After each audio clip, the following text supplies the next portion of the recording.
Hello, P Street family. Here we are again on a Sunday night and an opportunity to study God's Word together. I've been enjoying this series. It's a chance to really dig into some of these texts and to kind of walk through these with you and and look at how we might interpret various things and understand, think, be challenged by various parts of these one chapter books that we're calling Postcards from Heaven. So far, we looked at the one chapter book of the Old Testament. There's just one chapter book, and that's Obadiah. And it's an interesting study in its own right. We came back last Sunday night and we studied the book of Philemon. And I know it was long. It was like, I think it was over an hour, maybe. I know I had sort of a lengthy introduction there about the trip, but it was a good study. There's a lot to think about in Philemon, and there you could argue we could have talked about it another hour, especially on the slavery issue and how the New Testament addresses that and the way various folks view how they handled that. Some are highly critical of how that was handled. Tonight, we're going to look at 2nd John. It is, well, 3rd John's pretty short too, but it's right there with the shortest of John's letters. It is less than 300 words, and the letter would have fit on one sheet of papyrus. And you'll notice towards the end of the letter, John essentially says, there's more to talk about, but I'd like to do it face to face. So he brings it to a close. So it is very brief, but that's not to say that there's not quite a bit to discuss and to sift through here. Here is, let me bring this up on the big screen so you can see this. I think it's helpful to get oriented to a book and to settle some of the background issues. And each of these points could require quite a bit of discussion. At least one of them will.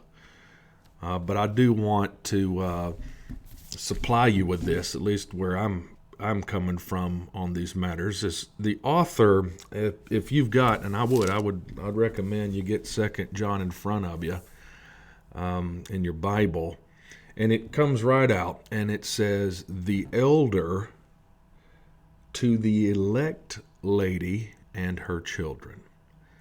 So the elder, that title, that is a reference to the author. And as you can see here, my belief is that the most likely authorial candidate is the Apostle John. There are close associations between 1st John, 2nd John, and even 3rd John, as well as thinking back to the Gospel of John. But I do believe John wrote 5 books in the the New Testament. The New Testament, the Gospel of John, 1st John, 2nd John, 3rd John, and then the Revelation of John. And I think all of them were written by this apostle.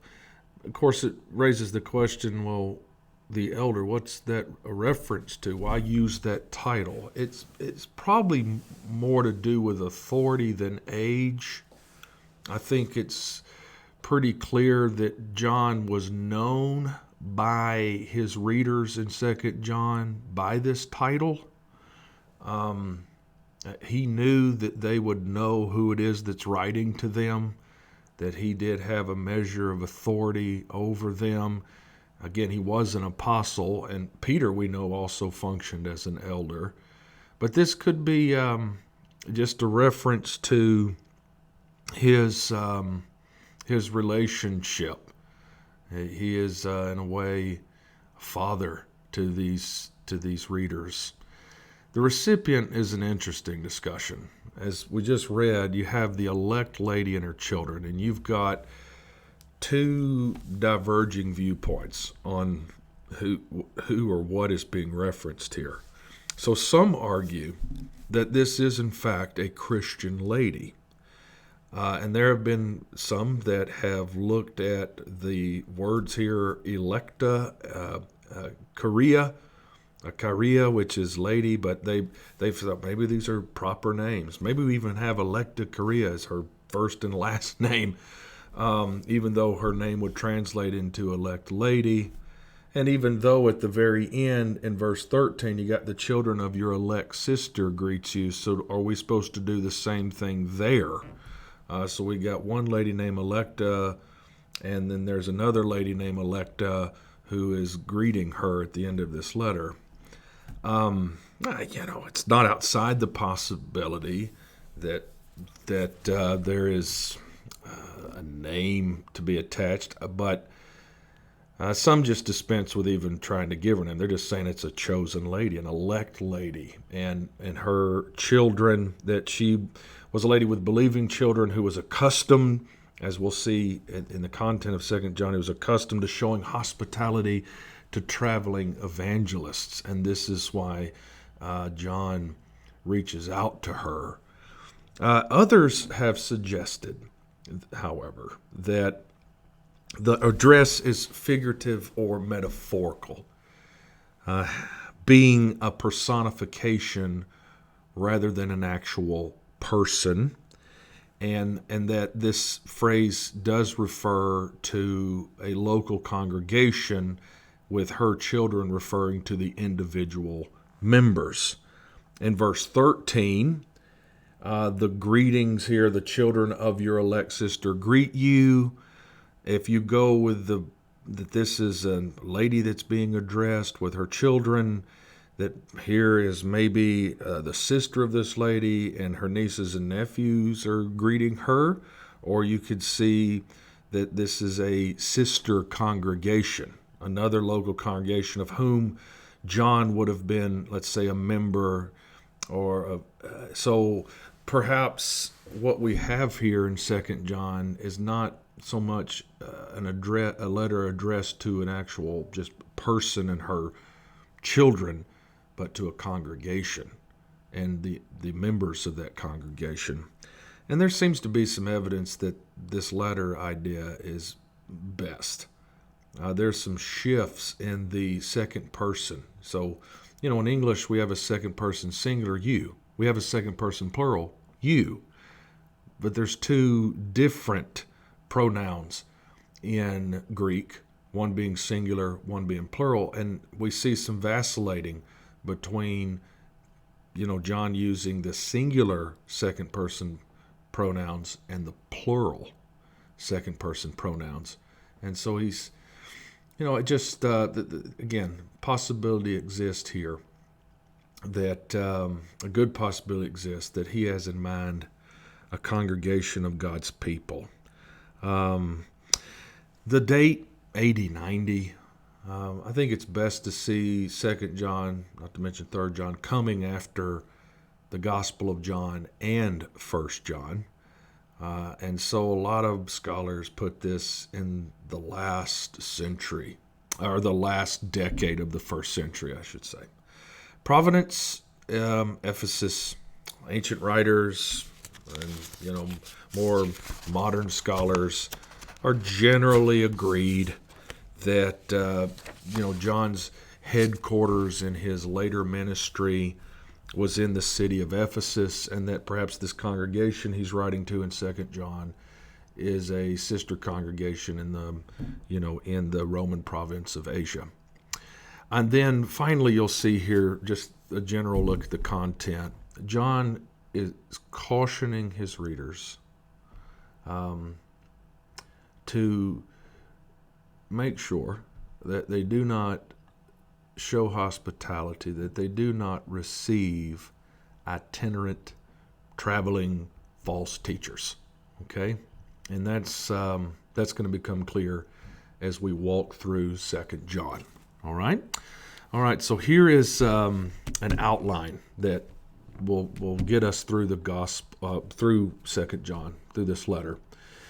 And you'll notice that in the first half of this letter, John encourages his readers to walk in God's commandments, which involves prizing truth and practicing love. Truth and love. If we break down verses 1 through 6 further, we have the salutation, which is sort of the customary way that these letters were written in the first century.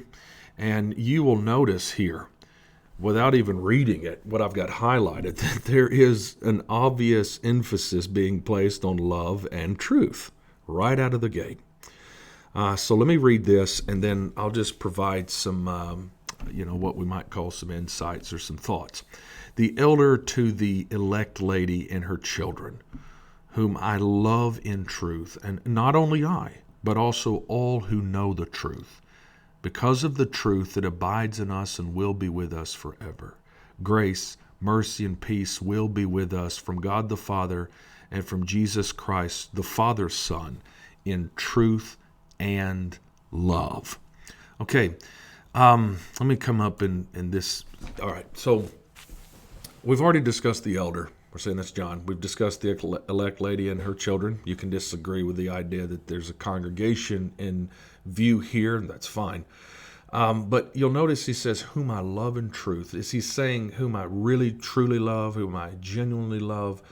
Or is he, using truth here as pointing us to the basis on which he loves them? That the truth, that it was the truth which bound John in love to this church, especially the truth about Christ in opposition to the lie of the heretics that's going to come up in around verse 7. John, you'll see, was not alone in his love for them. He says, and not only I love you in truth, but it's not just me, also all those who know the truth. They love you too. And then he grounds it in verse 2 in the truth, that this love is because of the truth. Now think about this. What brings us together in love and what unites us is not necessarily because we are temperamentally compatible, or even that we are naturally drawn to one another.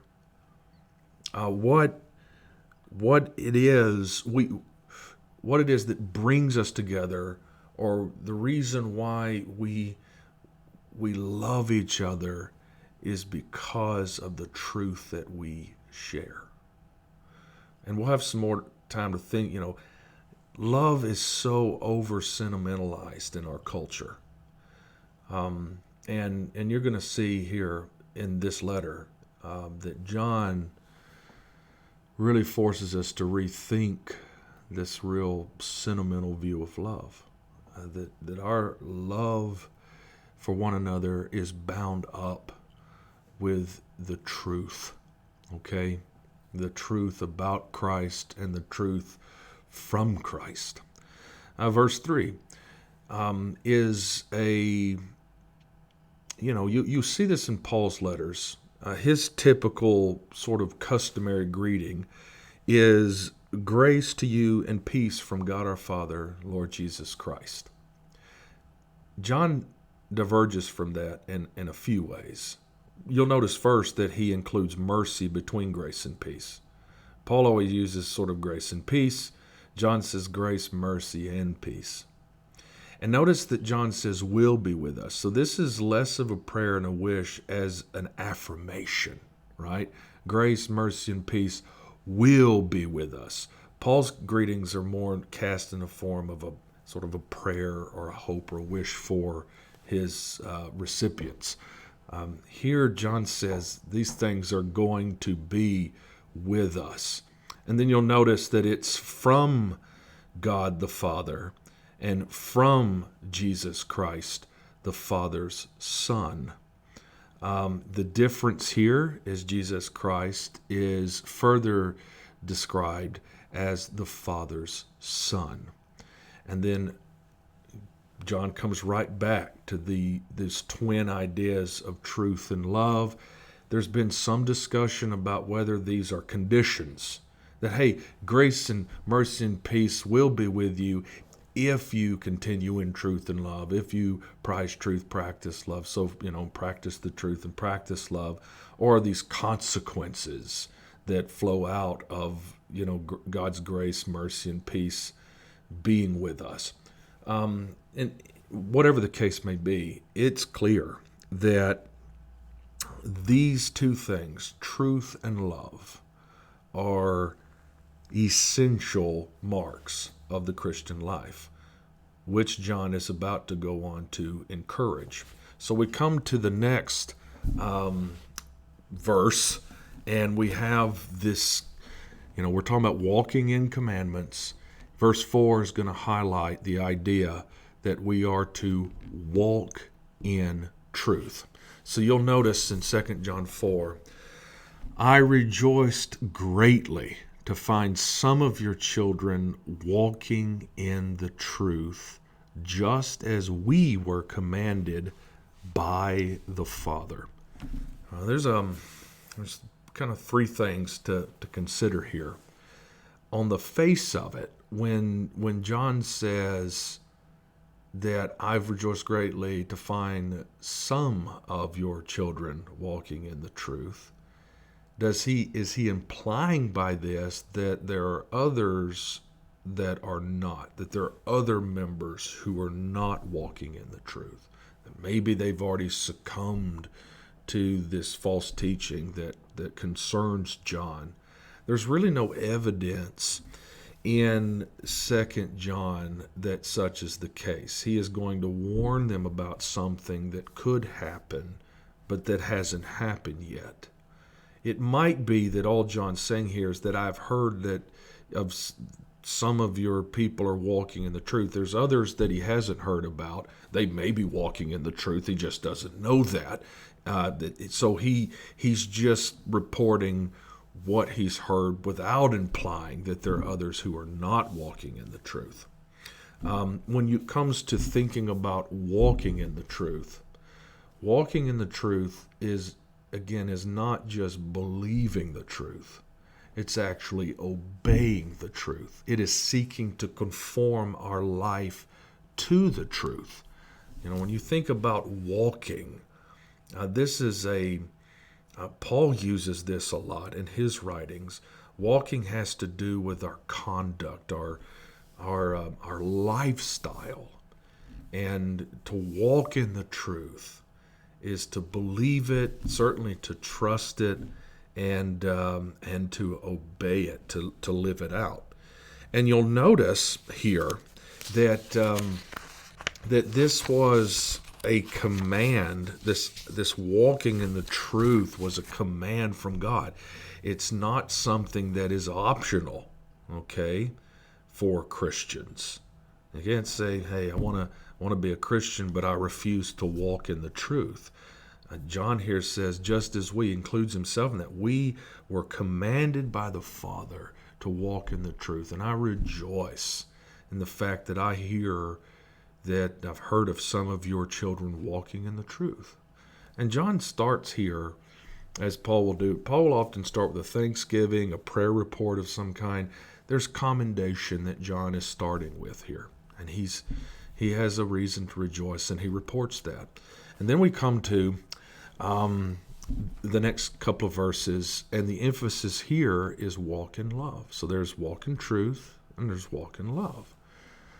So here we have, and now I ask you, so here, dear lady, and here's where you could argue, yeah, he's clearly referring to a woman, an actual person.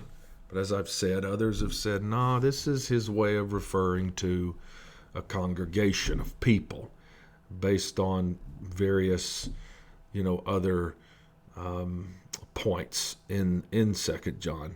Now I ask you, dear lady, not as though I were writing you a new commandment, but the one we have heard from the beginning, that we love one another. And this is love, that we walk according to his commandments. This is the commandment, just as you have heard from the beginning, so that you should walk in it. And when you read that, you feel like John it seems like he's kind of all over the place. So let's walk through this just a bit. I think it's interesting, maybe just slightly ironic, that with this command, love one another, John doesn't view it as a new commandment. And by this time, it wouldn't have been. It would have been as old as the gospel. We do know, those of you that have studied your Old Testament, this love your neighbor goes all the way back into book of Leviticus. In John 13, here's the irony. Jesus refers to this as a new commandment. And it appears that what made his commandment new was the standard of love that he was calling his disciples to, that they are to love one another, Jesus says, just as I have loved you. Talk about a standard of loving one another. It's to be patterned after Jesus' love for us.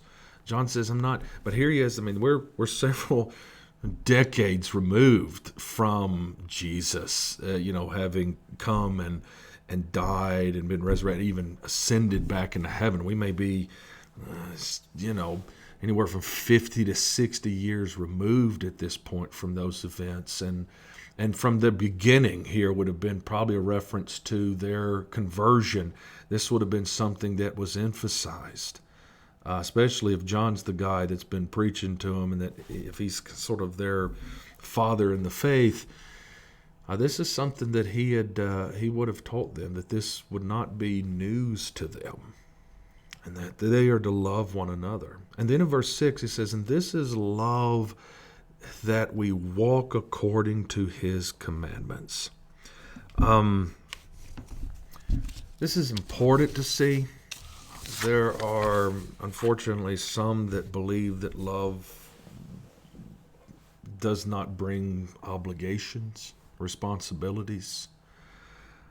This implies, I think, that, or doesn't imply, it outright says it, that, that a demonstration of our love, is expressed in obedience. Our love is expressed in obedience. It's demonstrated through walking in his commandments. This is a theme that John strikes a lot in his writings. If you love me, Jesus says in John 14:15, you will keep my commandments.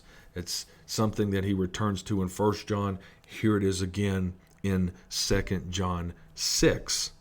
And this reminds us of something I was saying earlier. This command to love means that Christian love belongs to the sphere of action, not just emotion. It is the love that's being called for here is not some involuntary, uncontrollable passion. Instead, it is unselfish service undertaken by deliberate choice. I mean, the two greatest commands, love God, love your neighbor, is something we're called to do. And that brings it more into the realm of action, not emotion. Sometimes we do loving things when maybe we don't feel like doing them, but that's what we do because that's what we've been called to do.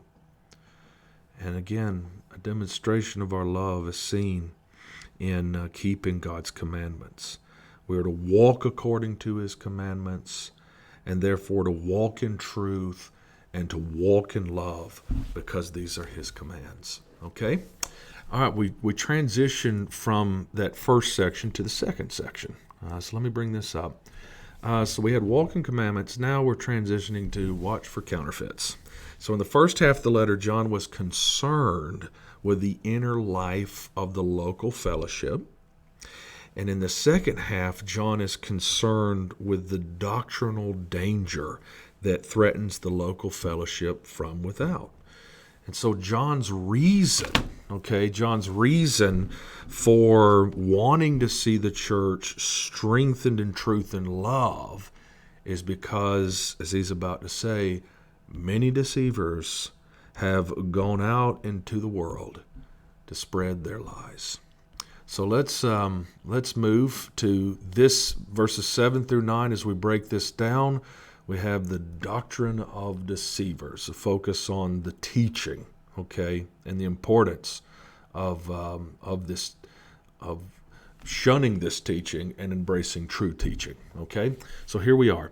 For many deceivers, John writes, have gone out into the world, those who do not confess the coming of Jesus Christ in the flesh. Such a one is the deceiver and the Antichrist.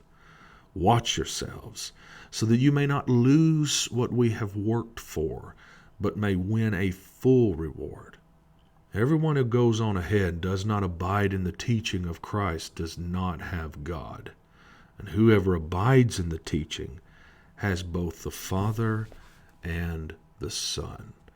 Now, I don't know about you, but there's quite a bit in these three verses that could have us going for a while. But I want to do my best just to kind of briefly highlight the things that we should walk away understanding relative to this passage. So John turns from true believers to false teachers.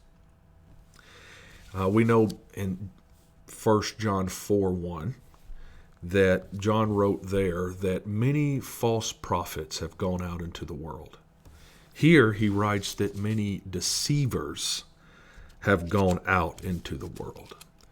Not everyone who claims to bring a word from God is actually bringing a word from God.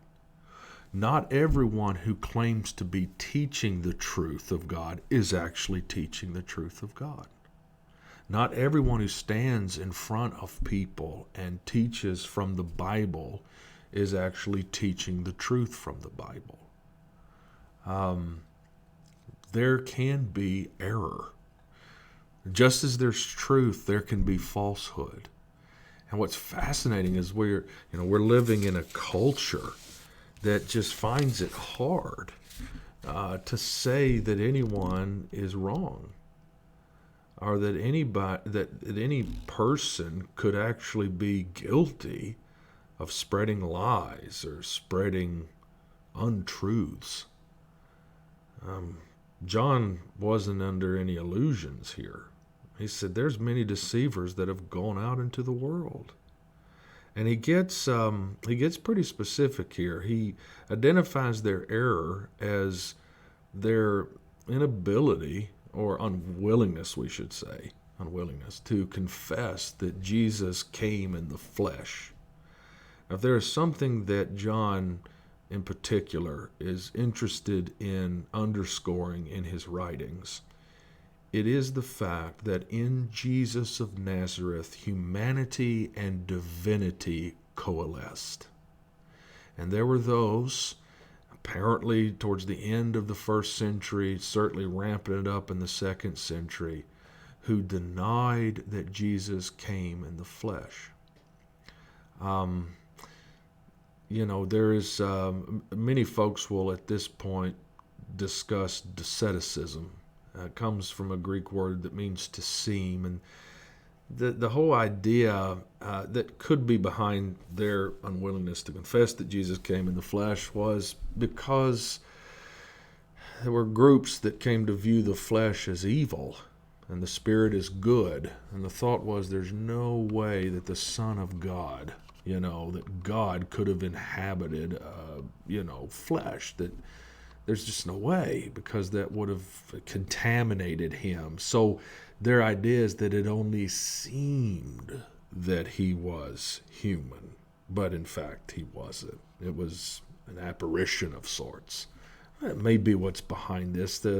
These guys might have had some different reasons as to why they weren't willing to confess that Jesus Christ came in the flesh. But man, you're denying the virgin birth. you're denying that, and this is the most insidious part of this. If Jesus wasn't truly human when he died on that cross, then he really didn't serve as an adequate or sufficient sacrifice for the sins of humanity. Now that is an issue, right? That's a problem, among other problems. I find it interesting that John doesn't refer to these false teachers as a deceiver or as an antichrist. He goes, such a one is the deceiver and the antichrist. There is a double affront here. You are opposing Christ, that's the antichrist, and you are deceiving people. In 1 John, this idea of deceiver or deceiving and antichrist is in separate verses. Here in 2 John, they're brought together. Obviously, when you see antichrist, it's hard not to think of some very popular doctrine that is afoot today and has been for some time, that there will be this grand, malevolent figure that will appear before the end of time, right before the end of time. And many people see in John maybe some evidence for that. Really, they find their evidence for that in other passages of Scripture, but they've taken this language and attached it to this malevolent figure. Here's the difficulty with using Antichrist in that way, because in 1 John and 2 John, not only is Antichrist appear in the singular like here, it appears in the plural, Antichrist. Anyone who is opposing, or anyone who's not confessing that Jesus came in the flesh, anyone who is unwilling to confess that Jesus of Nazareth is the Christ, that he is the Son of God, that is someone who's opposing the Antichrist. That would be Antichristism, okay? That's what that would be. And so I just don't see evidence in 1 and 2 John for seeing some, what scholars will do is say, well, yeah, they're antichrist, but behind them is this spirit of this grand malevolent figure that has yet to appear on the world stage. I can't get there. But there's, of course, there's 2 Thessalonians 2. There are some other passages that you have to work through. Maybe we'll work through those again at some point. I've discussed some of those in the past.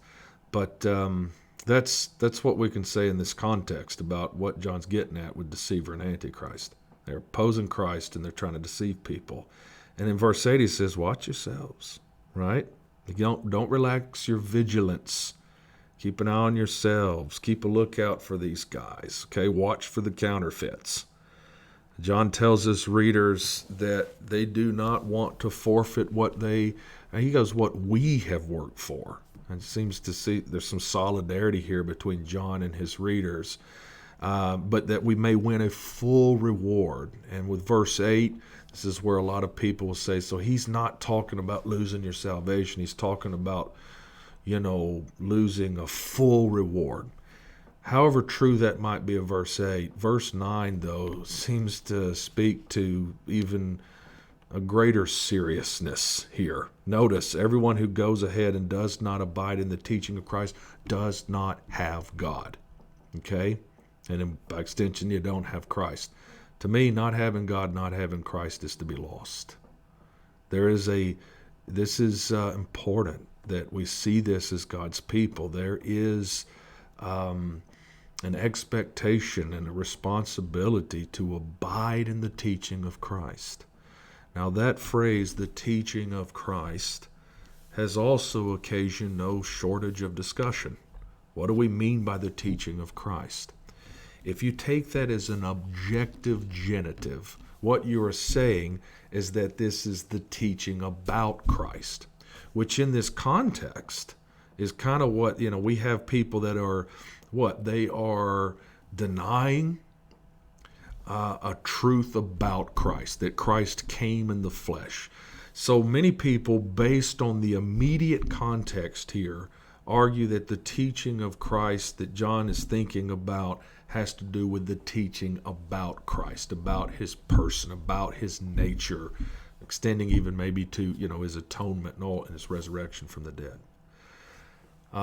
Others would argue that the teaching of Christ here is subjective. Anyone who does not abide in Christ's teaching, which would encompass not just what we have recorded for us in the Gospels, but we also know that Christ continued to speak through the apostles. The apostles spoke on the basis of Christ's authority.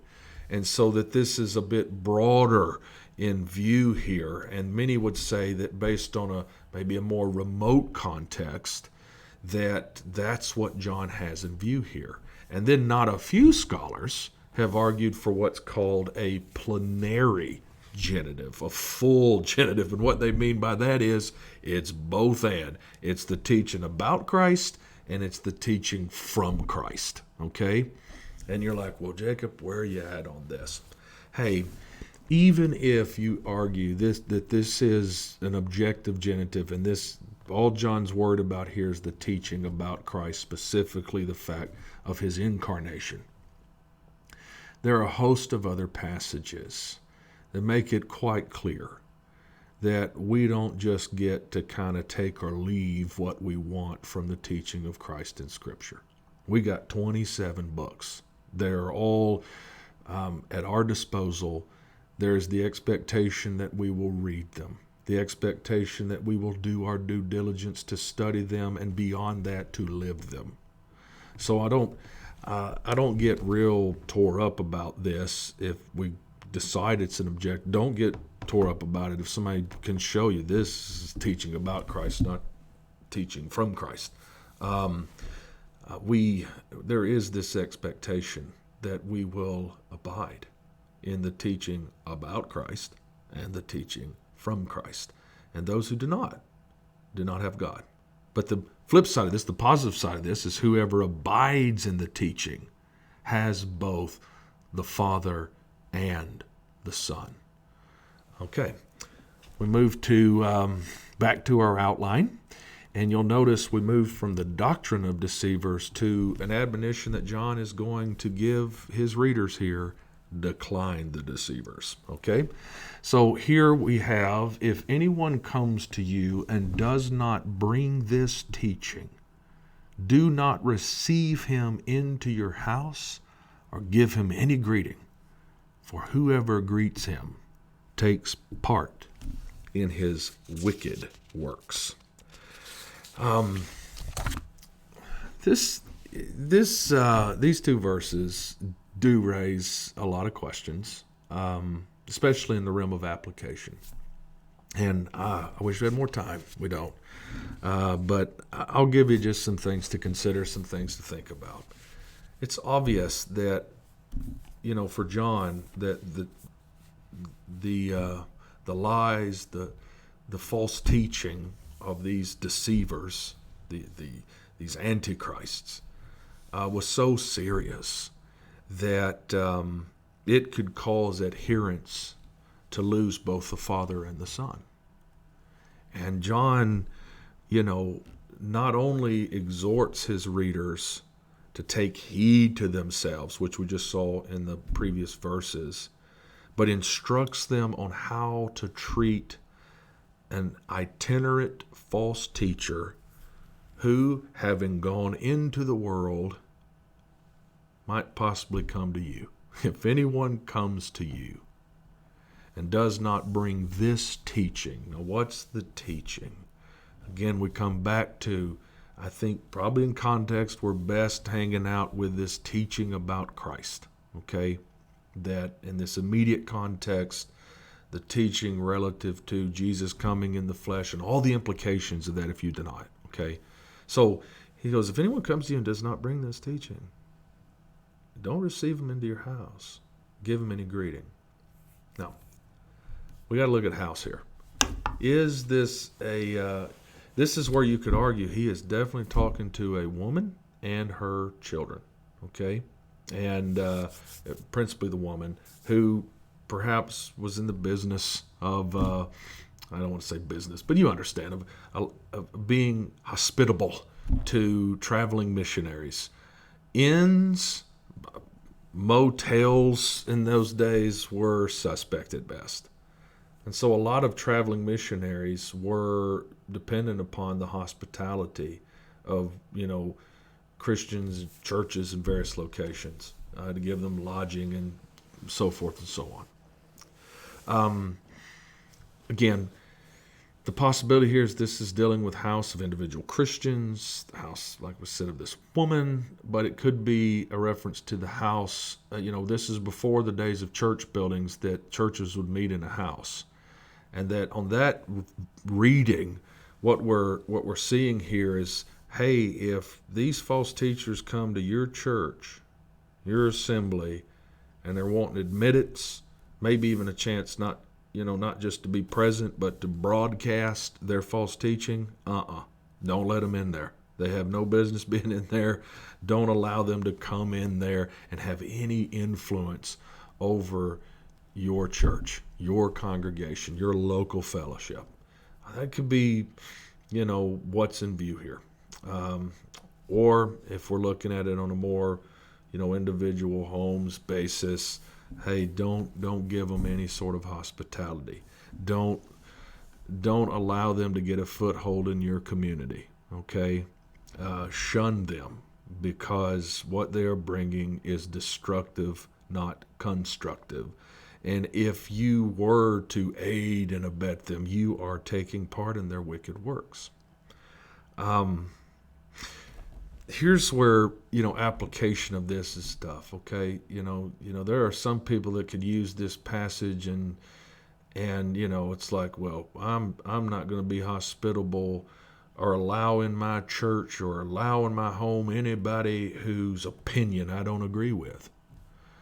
John has something, I think, a lot more serious in view here than just someone's opinion about something. When I'm talking in matters of opinion, matters of judgment, things like that. That would be one extreme to avoid here in the application of these verses. But I came across this from F.F. Bruce that I thought was, this is looking at it on the other side. He wrote, it does not mean, and he's referring to our verses here, it does not mean that, say, one of the Jehovah's Witnesses should not be invited into the house for a cup of tea, coffee, in order to be shown the way of God more perfectly in the sitting room than would be convenient on the doorstep. And I thought, yeah, it's something to consider. I mean, we have people in our communities that will travel door to door. Okay, I've had, and usually they come in twos. If it isn't the Jehovah's Witnesses, it'll be the Mormons. And I admire their willingness to get out there and to contact people and to, to share what they have. I don't obviously agree because in both cases with the Jehovah's Witnesses and the Mormons, my starting place with them is Jesus. What is your view of Jesus? Jehovah's Witnesses, interestingly enough, it's not that they deny the humanity of Jesus. It's that they deny the divinity of Jesus. So was 2 John 10 saying you can't have any conversation, you just send them on their way, Is that the kind of application that we should have? Bruce says let's be careful there. If we have an opportunity to teach them the way more accurately, to in a sense lovingly confront them with something they've come to believe is true about Christ, and to move from there, that we should take those opportunities if we can. As you can see, there's a lot to consider about how we live out 2 John 10 and 11. Here is, as we get in here to the end, we got the benediction. Okay, kind of opposite of the salutation. John's getting ready to finish this up, and he says in verse 12, though I have much to write to you, I would rather not use paper and ink. Instead, I hope to come to you and talk face to face. By the way, in Greek, that's literally mouth to mouth, but we do not say that. Okay, that idiom doesn't work for us. So we that's why our translators weren't overly literal here. They say face to face, so that our joy may be complete. The children of your elect sister greet you, and as I said earlier, this might be a reference to a sister congregation of whom John was a member. Okay, so let me make one statement here about verse 12. And if there's anybody that should know this better than anyone else, it's those of us living in the age of social media. And that is, so much of what we want to try to communicate, and so much of what we want to say, can't be done justly in a paper, ink, or computer, typing, because there's more to communication than just words. There's tone of voice. There's facial expressions. There's gestures. There's so many times that we might read something on Facebook from somebody and think, man, they're angry. They're looking to come through the computer, and that could not be further from the truth. It's just we sometimes can supply our own nonverbals in our mind to what's being said. So there is perhaps something instructive in this, talking face to face, certainly about sensitive, difficult issues. It's much better done face to face than through a computer or paper and ink. Okay. As we close, we're just gonna think about this as our preaching point, the thing I really want to drive home from our study of 2 John, and that is that both truth and love are indispensable to the Christian life. We must walk in both truth and love. Each qualifies the other. On the one hand, our love is not to be so blind as to ignore the erroneous views and unchristlike conduct of others. Truth should make our love discriminating. John sees nothing inconsistent in adding to his command to love one another, verse 5. He sees nothing inconsistent in that command, love one another, and adding to it a clear instruction about the refusal of fellowship to false teachers who are deceivers and antichrists. Our love for others is not to undermine our loyalty to the truth. Our love for others is not to undermine our loyalty to the truth. Love doesn't overlook, love doesn't downplay untruths. In fact, in his oft-read description of love, Paul writes that love does not rejoice at wrongdoing, but rejoices with the truth. 1 Corinthians 13, verse 6. And then on the other hand, we must never champion the truth in a harsh or bitter spirit. Those who are walking in the truth need to be exhorted to love one another. Ephesians 4:5, Paul writes, we are to speak the truth in love. So the Christian fellowship should be marked equally by truth and love. And we are to avoid extremism, which pursues either truth or love at the expense of the other. Our love grows soft if it isn't strengthened by truth, and our truth grows hard if it isn't softened by love. Scripture commands us both to love each other in the truth and to hold the truth in love. Both are indispensable to the Christian life, and we go awry if we take one and leave behind the other. Okay? Hey, thanks for tuning in. I hope you're enjoying these little studies of these one-chapter books, these postcards from heaven. Again, if you've got questions, you've got thoughts, you got feedback, don't hesitate to share it. You can text me. For those of you who got my number, you can put it in the comment section, whatever, and I'll interact with you. You can set up a time to talk if you need to. But again, hope these are feeding your spirit. Okay, thanks for watching.